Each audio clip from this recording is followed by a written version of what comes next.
নমস্কার সবাইকে। তো আজ আমি নিয়ে এসেছি চকলেট ড্রিম কেক। তো চলো বন্ধুরা রেসিপিটা শেয়ার করা যাক। প্রথমে বলে রাখি, এখনকার যা পরিস্থিতি সবার মন মানসিকতা একদমই ভালো না, কিন্তু তার মধ্যেও তো অর্ডার আসলে সেটাকে ফুলফিল করতেই হবে। আর তাই ভিডিওটাও করলাম। সবার কেমন লাগে, ভিডিওটা কেমন লাগে সবাই একটু জানিও, কমেন্ট করে জানিও। এবং আর আমার চ্যানেলে কেউ যদি নতুন হয়ে থাকো তাহলে চ্যানেলটাকে প্লিজ সাবস্ক্রাইব করে ভিডিওতে একটা লাইক করে দেবে।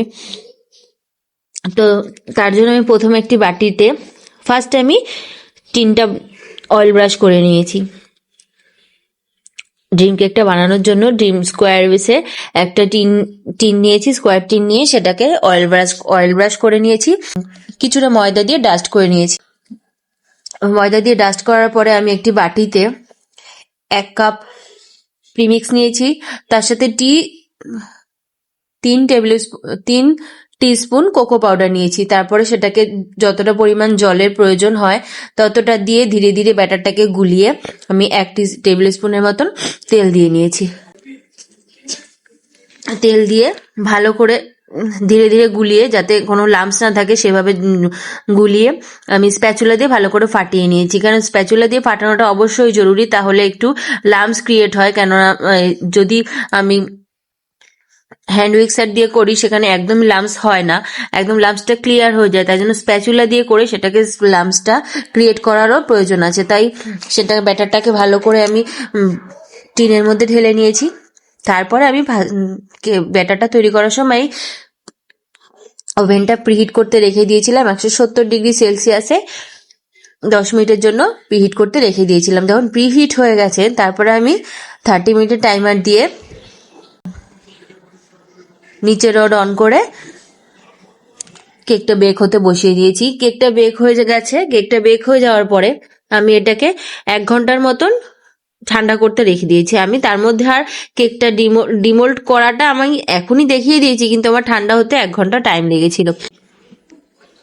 ড্রিম কেকের জন্য আমি চকলেট গানাশটা, চকলেট মেল্ট করা এবং কফি সিরাপটা তৈরি করে নিয়েছি। তা কফি সিরাপ আমি এগুলোর কোনোটাই ভিডিও আর তৈরি করা হয়নি। তা আমি তাই জন্য আমি বলে দিচ্ছি যে মিল্ক কম্পাউন্ড আমার ছিল না, তাই মিল্ক কম্পাউন্ডের বদলে আমি ডার্ক কম্পাউন্ড এবং হোয়াইট কম্পাউন্ডটা দুটো ফ্লেভারই 2:1 রেশিওতে নিয়েছি। তারপরে আমি মিল্ক কম্পাউন্ড তৈরি করে নিয়েছি। এবার এটার মধ্যে চকলেট গানাশটা তৈরি করার পরে চকলেটটা মেল্ট করেও আমি রেখে দিয়েছিলাম। তারপরে আমি একটা বাটিতে একটু গরম জলের মধ্যে 1 টিস্পুন কফি পাউডার নিয়ে এবং 1 টিস্পুন চিনি গুঁড়ো করে নিয়ে সেটাকে একটা কফি সিরাপ তৈরি করে নিয়েছি। এবার কফি সিরাপটাকে ঠান্ডা হওয়ার জন্য একটু রেখে দিই, কেন একটু যেহেতু গরম জলে নিয়েছি তাই রুম টেম্পারেচার আসা পর্যন্ত আমি রেখে দিয়েছি। তারপরে আমি ডাচ ক্রিমটা তৈরি করেছি। ডাচ ক্রিমটাও সবাই রেসিপি আমার চ্যানেলে দেওয়াই আছে। তা আমি সেই রেসিপিটা সেইভাবে ডাচ ক্রিমটা তৈরি করে নিয়েছি।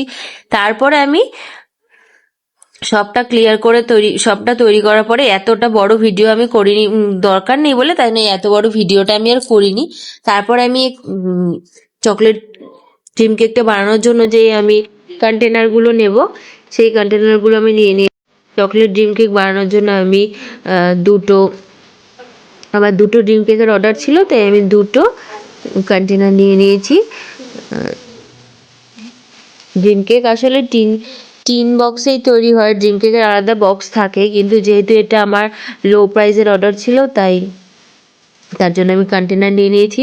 তারপরে ভালো করে এর মধ্যে ফার্স্টে কেকের লেয়ারটা দিয়ে কফি সিরাপটা যখন রুম টেম্পারেচারে চলে এসেছে ভালো করে তার মধ্যে কফি সিরাপটা দিয়ে নিয়েছি।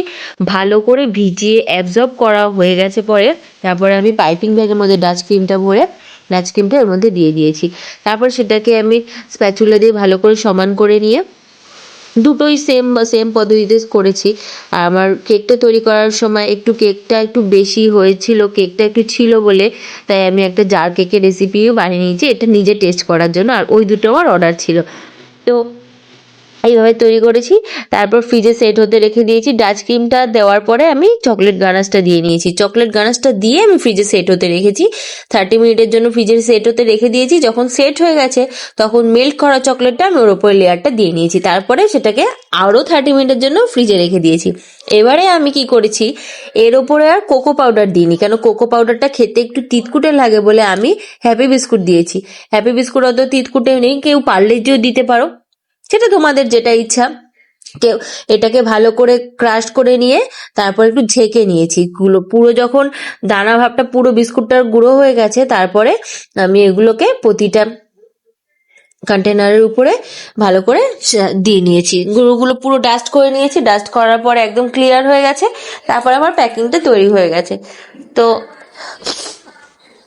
তারপর এইভাবে আমার প্যাকিংটা তৈরি হয়ে গেছে। তো সবাইকে আমার এই ভিডিওটা এতক্ষণ আমার সাথে দেখার জন্য অসংখ্য অসংখ্য অসংখ্য ধন্যবাদ। আর আমার চ্যানেলে যদি কেউ নতুন হয়ে থাকো তাহলে চ্যানেলটাকে প্লিজ সাবস্ক্রাইব করে দেবে, এবং ভিডিওটা যদি কারো ভালো লেগে থাকলে তাহলে ভিডিওটা একটা প্লিজ লাইক করে দিও। আর আজকের মতন এখানেই দেখা হচ্ছে পরের কোনো নেক্সট ভিডিওতে।